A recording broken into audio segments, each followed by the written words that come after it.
Hello everyone, welcome back. This is Rohit Semwal. आज के इस वीडियो में हम लोग बात करेंगे कि किस तरीके से गवर्नमेंट ई मार्केट प्लेस के ऊपर एक प्रोडक्ट बेस्ड बिड आप किस तरीके से पार्टिसिपेट कर सकते हो। मोटिव ये है इस वीडियो का ताकि आप लोगों को मैं समझा सकूं कि आपको किस तरीके से टेंडर के रिक्वायरमेंट को समझना है, गवर्नमेंट ई मार्केट प्लेस या फिर जो प्रोडक्ट बेस्ड बिड का एल्गोरिदम किस तरीके से वर्क करता है, क्या क्या चीजें मिस्टेक आप लोग करते हो नॉर्मली एक टेंडर को सबमिट करते वक्त, किन चीजों को आपको ध्यान में रखना है और किस तरीके से बायर की रिक्वायरमेंट को समझते हुए आपको एक फुली कॉम्प्लाइड या फिर आपको अच्छे से tender participate government e market place के ऊपर करना है। पहले भी काफी बार मैं इस टॉपिक के ऊपर वीडियो बना चुका हूं, दोबारा इसलिए बना रहा हूं कि क्योंकि काफी सारी रिक्वेस्ट मेरे पास आ रही थी और मुझे भी लगा कि इन 2-3 महीनों में ना, आपको भी पता है जनवरी फरवरी मार्च में होता क्या है कि जो बिड फ्लो है वो काफी इंक्रीज हो जाता है। आप देखेंगे कि नॉर्मली जब फाइनेंशियल ईयर स्टार्ट होता है आपका अप्रैल मई मई जून जुलाई अगस्त, उस टाइम पे इतने टेंडर्स नहीं निकलते जितना इन 3-4 महीनों में निकलते हैं।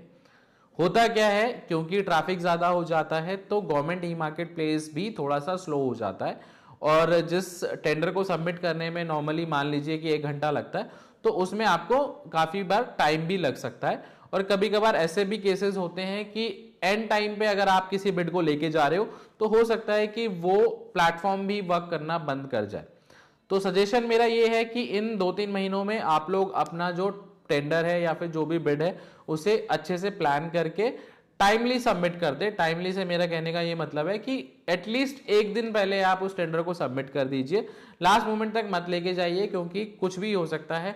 कभी कभार सॉफ्टवेयर वर्क नहीं करता, कभी आपका इंटरकनेक्टिविटी जा सकती है, कुछ भी हो सकता है। तो इस वीडियो में हम लोग समझेंगे कि किस तरीके से गवर्नमेंट ई मार्केट प्लेस के ऊपर एक फुली कॉम्प्लाई बिड आप डाल सकते हो। तो आइए स्टार्ट करते हैं अपना वीडियो। अब चलते हैं हम लोग पार्टिसिपेशन के ऊपर।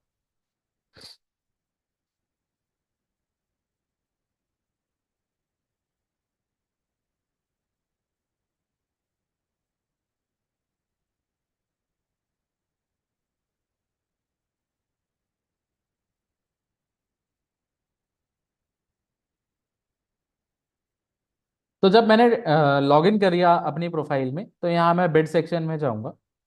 बिड सेक्शन में जाने के बाद ना सारी चीजें सेम है जैसे ही लॉग आउट करके आपको दिख रही थी। डिफरेंस क्या आ जाता है कि लॉगिन करके ना आप उन्हीं कैटेगरीज के टेंडर देख सकते हो जिन कैटेगरीज का कैटलॉगिंग आपने अपनी प्रोफाइल में किया हुआ। अब यहाँ पे बाय कैटेगरी का ऑप्शन जो है ना, ये एडिशनली आपको लॉगिन करने के बाद देखने को मिलता है।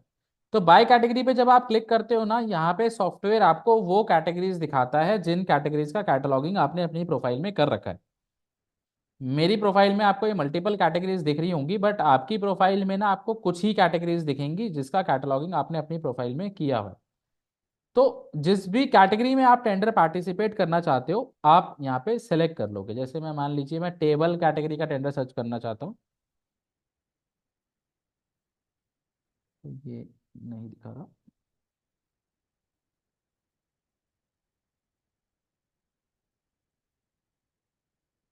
अभी ना बिट डैशबोर्ड ठीक से चल भी नहीं रहा है और भी बहुत सारी कैटेगरीज मेरी प्रोफाइल में एडिड है, बट ये सॉफ्टवेयर यहाँ पे नहीं दिखा रहा। कुछ मेंटेनेंस भी चल रहा है गवर्नमेंट ई मार्केट प्लेस पे टेंडरिंग डैशबोर्ड में, तो कुछ कुछ चीज़ें ठीक से सर्च नहीं हो रही। तो यहाँ पे बेसिकली ना आपको सारी ही कैटेगरीज देखने को मिलती है जिसका आपने कैटलॉगिंग किया हुआ है। जैसे यहाँ पे नहीं दिखा रहा है ये। तो जिस भी कैटेगरी के टेंडर आपको सर्च करने हैं ना, आपको यहाँ पे सेलेक्ट करना होता है। जैसे हम लोग एग्जांपल लेते हैं इस कैटेगरी का। इस कैटेगरी को मैंने सेलेक्ट किया, तो सॉफ्टवेयर क्या करेगा, इस कैटेगरी में अगर कोई टेंडर लाइव होगा ना तो मुझे दिखा देगा। अभी यहाँ पे दिखा रहा है नो डेटा फाउंड, तो कोई कैटेगरी, इस कैटेगरी में कोई टेंडर नहीं निकला। तो 2-4 कैटेगरीज और सेलेक्ट कर लेते, तो इन कैटेगरीज में कोई टेंडर होगा तो सॉफ्टवेयर दिखा देगा। तो जैसे मैंने 5 कैटेगरी सेलेक्ट करी है, उनमें से किसी एक कैटेगरी में टेंडर लाइव है तो वो सॉफ्टवेयर मुझे यहाँ पे दिखा रहा है। तो ऐसे ही जिस भी कैटेगरी में आप देखना चाहते हो ना, वो आप अपने अकॉर्डिंग यहाँ पे सर्च कर सकते हो।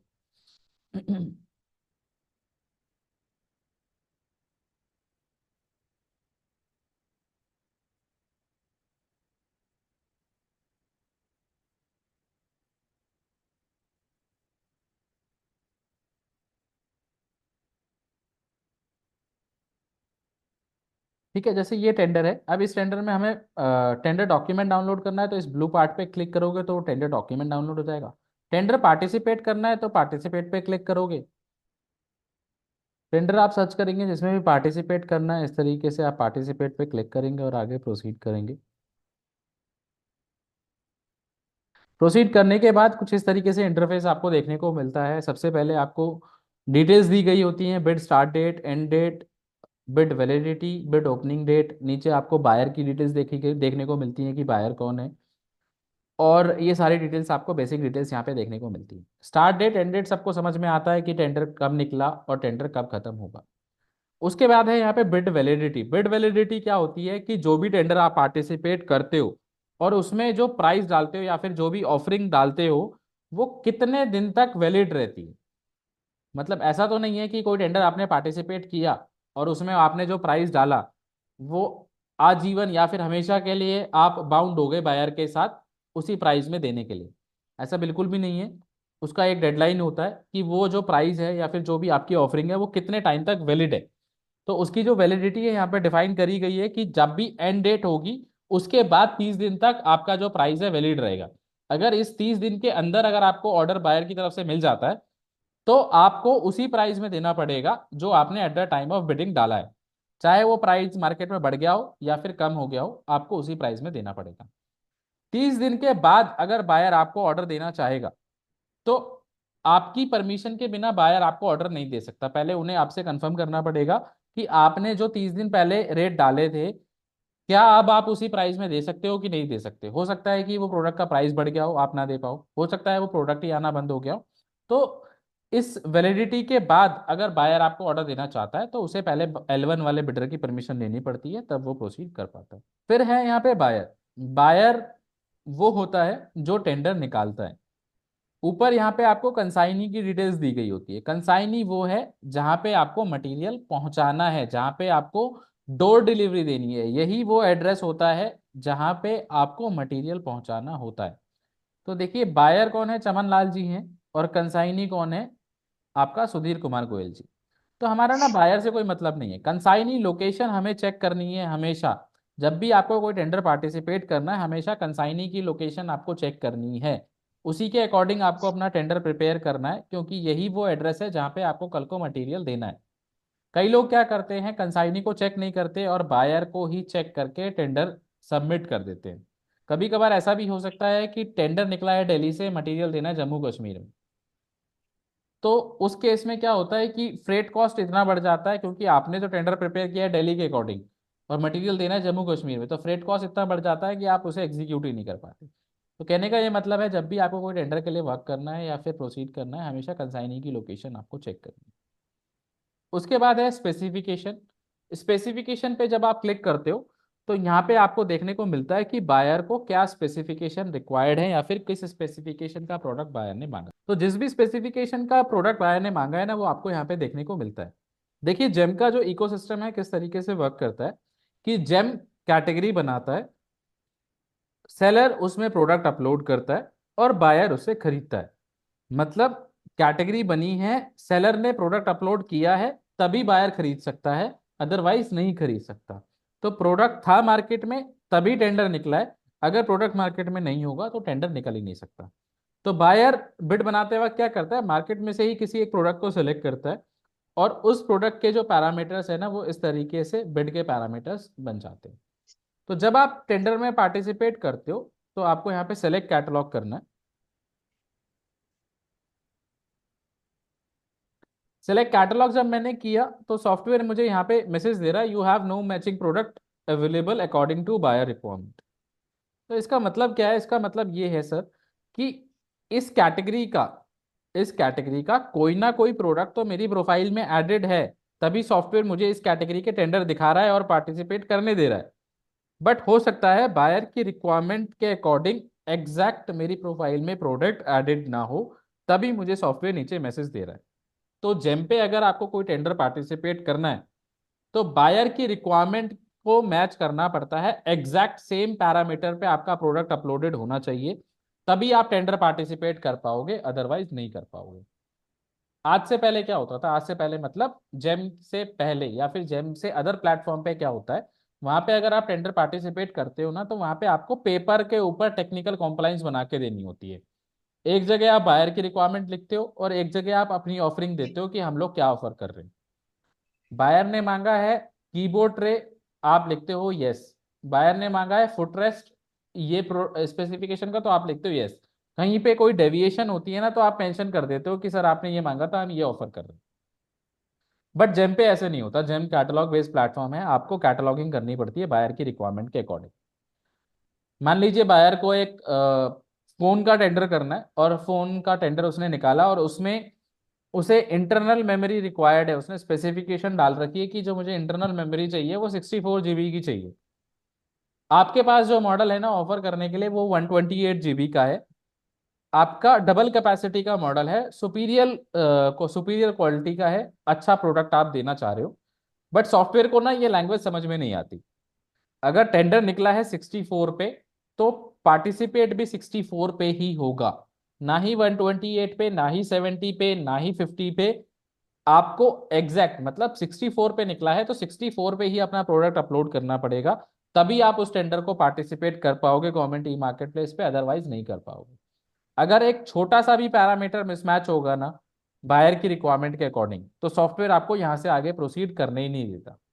तो अगर हमें इस टेंडर में पार्टिसिपेट करना है, तो हमें क्या करना है, बायर की रिक्वायरमेंट के अकॉर्डिंग प्रोडक्ट अपलोड करना पड़ेगा। प्रोडक्ट अपलोड करने के मैंने आपको दो तरीके बताया था, एक पेयरिंग क्लोनिंग और एक फ्रेश प्रोडक्ट अपलोड। अभी के लिए पेयरिंग क्लोनिंग हमको, पेयर क्लोनिंग को हम लोग रेफर कर लेते हैं।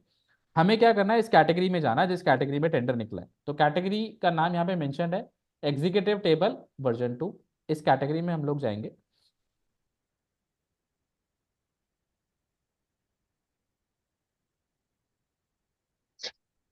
कैटेगरी को मैंने ओपन किया, यहाँ पे लेफ्ट हैंड साइड में स्पेसिफिकेशन आपको दी गई है। ये वही स्पेसिफिकेशन होंगी जो आपको टेंडर में आपसे डिमांड करी गई है, क्योंकि टेंडर तभी निकल सकता है जब मार्केट में कैटलॉग हो। तो ऐसा हो नहीं सकता कि स्पेसिफिकेशन कोई यहाँ पे टेंडर में दी गई हो और आपको यहाँ पे लेफ्ट हैंड साइड में देखने को ना मिले, क्योंकि प्रोडक्ट था तभी टेंडर निकला है। अगर प्रोडक्ट नहीं होता तो टेंडर निकल ही नहीं सकता था। तो आपको क्या करना है, बायर की रिक्वायरमेंट के अकॉर्डिंग एक एक करके प्रोडक्ट ढूंढना है कि आप कौन सा प्रोडक्ट यूज करके इस टेंडर को पार्टिसिपेट कर सकते हो, या फिर ये भी कह सकता हूँ कि बायर की रिक्वायरमेंट को कौन सा प्रोडक्ट मैच कर रहा है। सबसे पहले है यहाँ पे structure frame of table, gable and modesty panel. तो यहाँ पे आप देख लोगे कि पैरामीटर कौन सा है।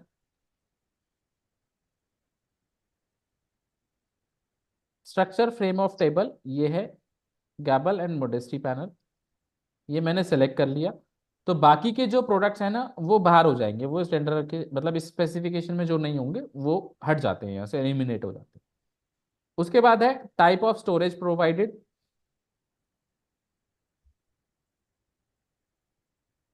कौन सा है इसमें, one side pedestal unit and ERU, ये वाला पैरामीटर है, तो इसे सेलेक्ट कर लेंगे। तो जो अदर पैरामीटर्स के प्रोडक्ट है ना वो धीरे धीरे करके एलिमिनेट हो जाते हैं। कीबोर्ड ट्रे प्रोवाइडेड है।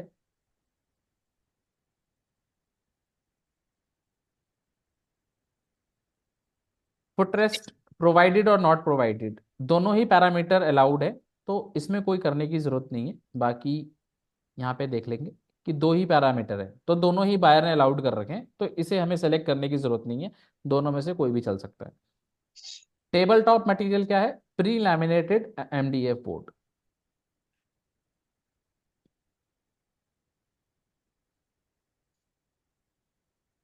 Pre laminated MDF board. तो आप देख रहे हैं कि एक एक करके मैंने सारे पैरामीटर में सेलेक्ट करते जा रहा हूं। तो आपको ऐसे ही क्या करना है, बायर की रिक्वायरमेंट के अकॉर्डिंग सारे ही पैरामीटर्स एक एक करके आपको डालने हैं, और जो भी बायर की प्रोडक्ट में रिक्वायरमेंट को प्रोडक्ट मैच कर रहा है, उस प्रोडक्ट को आपको अपनी प्रोफाइल में ऐड कर लेना है। पेयरिंग क्लोनिंग करके करना चाहते हो तो पेयरिंग क्लोनिंग करके कर लो। ऐसा भी हो सकता है कि बायर ने जो प्रोडक्ट मांगा है टेंडर में, जो दिया गया है वो किसी ऐसे ब्रांड का है जिसे आप क्लोन नहीं कर सकते, तो उस केस में आपको फ्रेश प्रोडक्ट अपलोड करना पड़ेगा। तो जो भी प्रोडक्ट बायर की रिक्वायरमेंट को मैच कर रहा है उसे आप अपने प्रोफाइल में ऐड करोगे, चाहे पेयरिंग क्लोनिंग को कर करके करो, चाहे फ्रेश प्रोडक्ट लिस्टिंग करो, आपको कैटलॉगिंग करनी पड़ेगी जब अगर आपको इस टेंडर में पार्टिसिपेट करना है। तो जब आप कैटलॉगिंग कर लेते हो और लाइव हो जाता है, तो उसके बाद ना इस विंडो में प्रोडक्ट आने में 24 घंटे का टाइम लगाता है। मेरे कहने का ये मतलब है कि अगर हम अभी इस टेंडर की कैटलॉगिंग कर भी लेते हैं, तो इस विंडो के अंदर प्रोडक्ट आने में टाइम लगाता है 24 आवर्स का। तो कहने का ये मतलब है कि कोई भी टेंडर ना आपको लास्ट डेट तक नहीं लेके जाना, एटलीस्ट 2-3 दिन पहले आप कैटलॉगिंग कर लो, ताकि आपका जो प्रोडक्ट है यहाँ पे फेच हो जाए।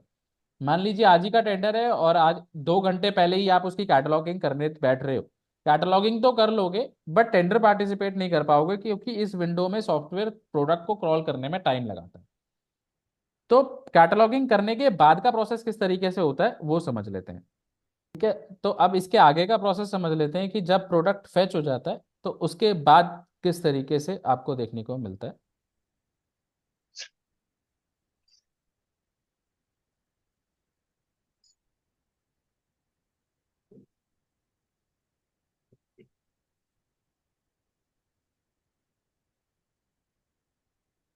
एक ऐसा टेंडर खोल लेते हैं जिसमें काफ़ी सारा डॉक्यूमेंटेशन हो, ताकि मैं आपको समझा भी पाऊँ कि डॉक्यूमेंटेशन किस तरीके से करना है आपको।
जैसे ये टेंडर है,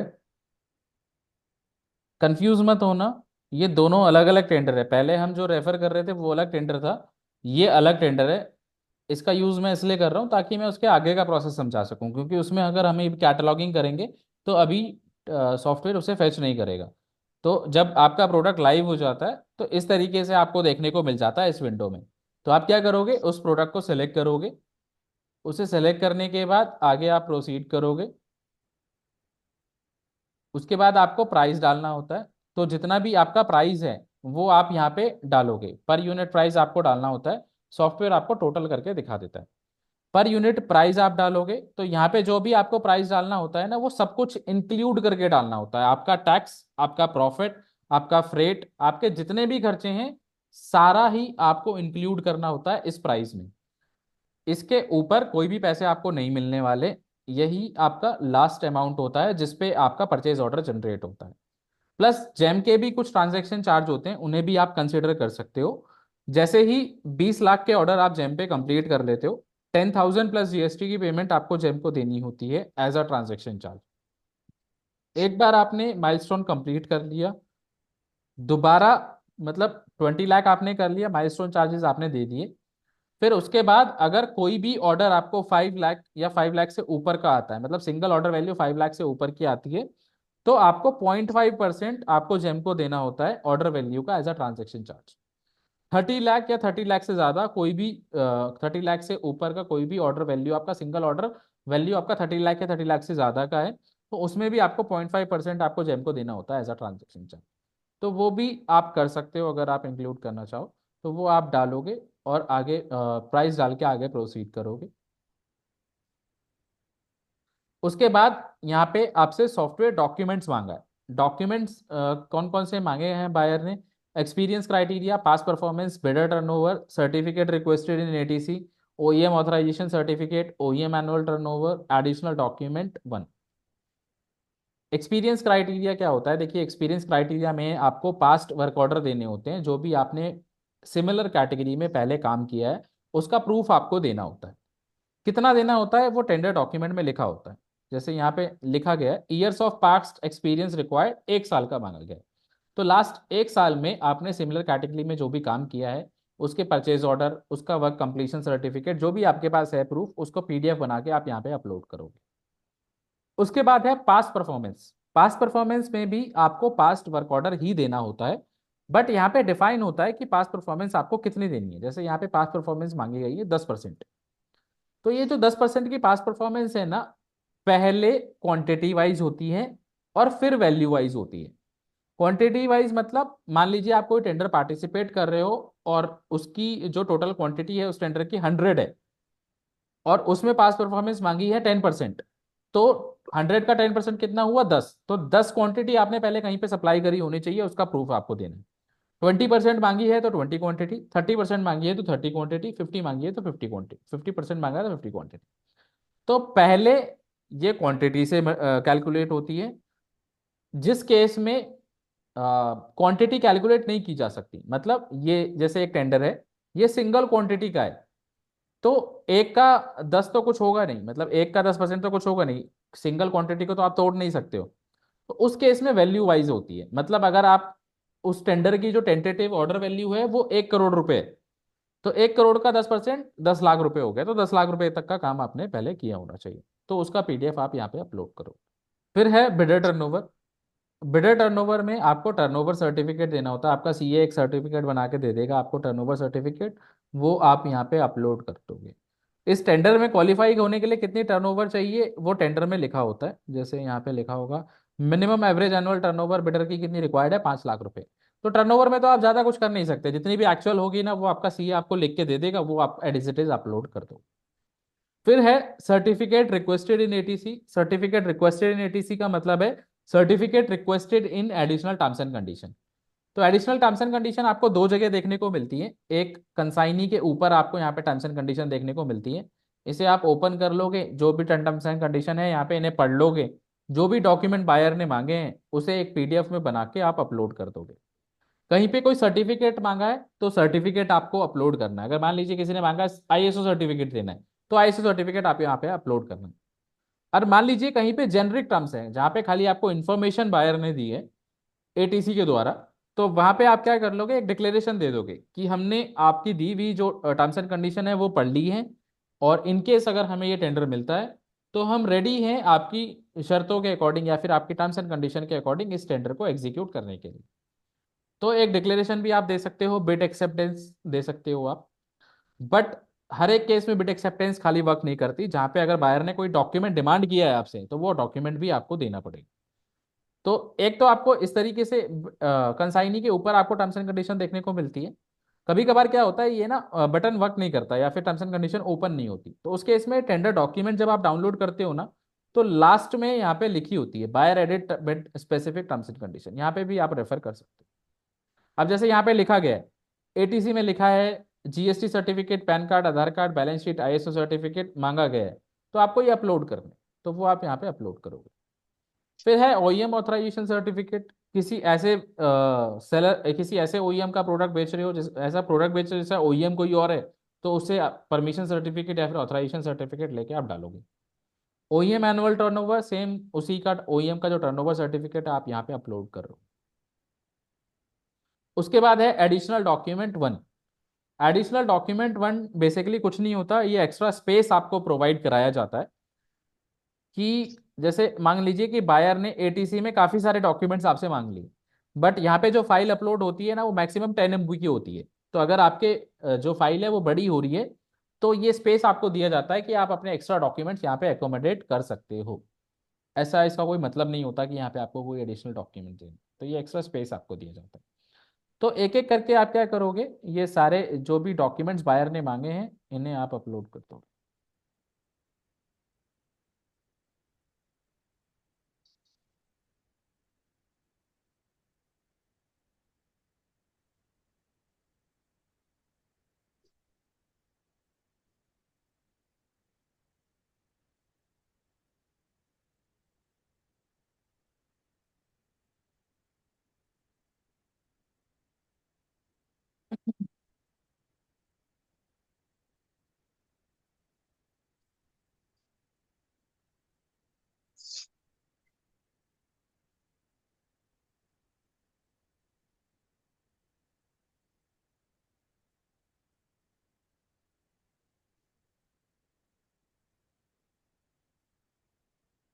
तो एक एक करके ये डॉक्यूमेंट्स मैं यहाँ पे अपलोड कर दूंगा।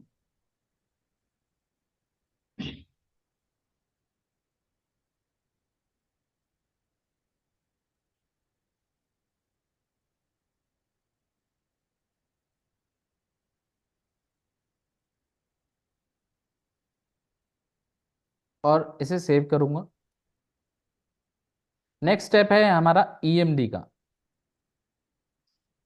अब ईएमडी क्या होती है? ईएमडी की फुल फॉर्म होती है earnest money deposit. EMD buyer इसलिए मांगता है ताकि वो इंश्योर कर सके, ताकि जो भी लोग उस टेंडर में पार्टिसिपेट कर रहे हैं वो सीरियस हैं उस काम को करने के लिए। ईएमडी आपको टेंडर पार्टिसिपेट करने से पहले देनी होती है।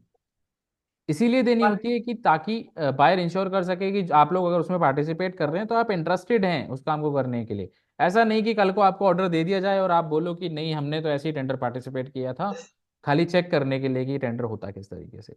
तो उस केस में बायर क्या करता है, ईएमडी एक छोटा सा अमाउंट सबसे अपने पास डिपॉजिट करा लेता है। जिसको ये टेंडर मिलता है उसका ईएमडी आगे एडजस्ट हो जाता है। बाकी L2 L3 या फिर जो लोग डिस्क्वालीफाई होते हैं उनका ईएमडी 100% वापस मिल जाता है। तो ये तो है ईएमडी। उसके बाद है यहाँ पे ईपीबीजी। ईपीबीजी का फुल फॉर्म है ई परफॉर्मेंस बैंक गारंटी। ई परफॉर्मेंस बैंक गारंटी उसको देनी होती है जिसको टेंडर मिलता है। क्यों देनी होती है कि मान लीजिए एक टेंडर हुआ जहां पे आपको 10 डेस्कटॉप देने थे और उसके साथ साथ आपको 3 साल की मेंटेनेंस भी देनी थी। तो आपने डेस्कटॉप सप्लाई किया, बायर ने आपको पूरी पेमेंट कर दी। अब वो 3 साल की जो मेंटेनेंस देनी है वो आप दो ना दो, फोन ना उठाओ, या फिर जो टर्म्स एंड कंडीशन डिसाइड हुई है उसके अकॉर्डिंग ना दो।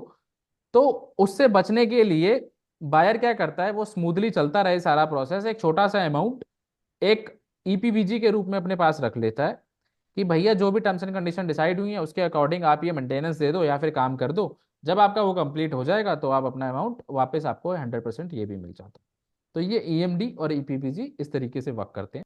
तो वह ईएमडी आप बनाओगे, अपलोड करोगे, ईएमडी की डिटेल्स डालोगे और इसे सेव करोगे। एग्जाम्शन, अगर आप मैन्युफैक्चरर हो, आप एमएसएमई हो इस प्रोडक्ट के, तो आप एग्जाम्शन ले सकते हो। यस कर सकते हो और एग्जाम्शन ले सकते हो आप। एग्जाम्शन मैंने बताया था आपको कि एमएसएमई की जो एग्जाम्शन है, मतलब एमएसएमई कोर्ट का रूल ये कहता है कि एमएसएमई की जो एग्जाम्शन है वो मैन्युफैक्चरर और सर्विस प्रोवाइडर के लिए, रीसेलर और ट्रेडर के लिए नहीं है। तो अगर आप मैन्युफैक्चरर हो या फिर सर्विस प्रोवाइडर हो और आप एग्जाम्शन के लिए लाइबल हो, मतलब आप सही हो एग्जाम्शन लेने के लिए, आप मतलब वाकई में आप आपका जो स्टेटस है उसके अकॉर्डिंग है, तब तो आप क्लेम कर सकते हो। बट अगर आप एक रीसेलर और ट्रेडर हो और आप एग्जाम्शन के लिए अप्लाई कर रहे हो तो बायर आपको रिजेक्ट भी कर सकता है। तो अगर आप हो तो आप यहाँ पे अपना एमएसएमई सर्टिफिकेट यहाँ पे आप अपलोड कर दोगे और आगे प्रोसीड कर दोगे।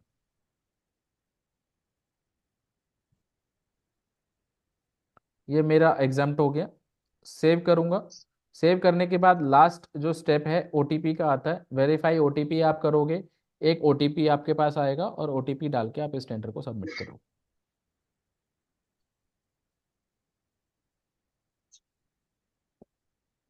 ओटीपी डाला और वेरीफाई। टेंडर पार्टिसिपेट करने के बाद यहाँ पे एक एक्नॉलेजमेंट स्लिप जनरेट हो जाती है, इसे आप सेव करके रख सकते हो अपने पास। पार्टिसिपेट करने के बाद आपको रियलाइज होता है कि आपने कुछ मिस्टेक कर दी, टेंडर गलत डाल दिया, कोई प्राइस गलत डाल दिया, कोई डॉक्यूमेंट गलत डाल दिया, तो यहाँ पे विड्रॉ बिड का ऑप्शन आता है।